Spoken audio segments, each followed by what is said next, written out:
Hello friends, so in this video we will see about the align command. So basically you can see here I have just drawn here a shape, right? See here I just drawn a shape, right?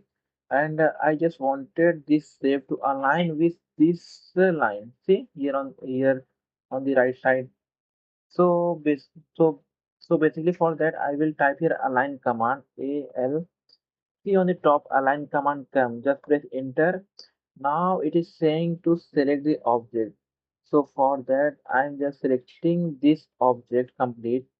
So I just selected the object. Now just press the enter.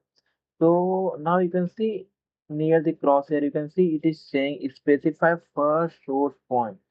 So I'm just taking the first source point here. Now it is saying it is asking me to specify first destination point. So just select here. Uh, Now it is saying specify second source point. So I'm just taking second source point this one. Now it is saying specify second destination point. So I am just taking second destination point here. Now just press enter. Now you can see it is asking you scale object based on alignment point. So it is asking you if it is asking you basically you just wanted to adjust this length with respect to your this length. I will show you how it will work once I will click on no, then in next example I will click on X. It you will easily understand what does it mean.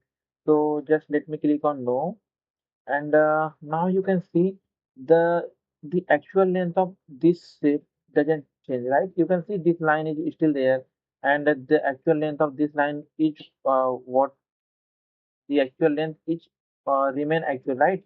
So now let me show you with another with just by clicking S, just type align command.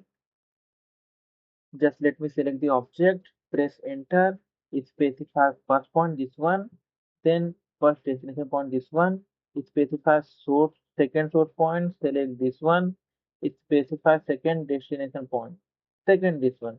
Now just press enter. Now if I click S, so you can see this length, this small length will match with this big length, and the complete size of this basically shape will be scale according with respect to this line. See, scale object based on the alignment point. So let me press on the S. Now you can see the complete shape is now changed. See, the line length is now with respect to this shape.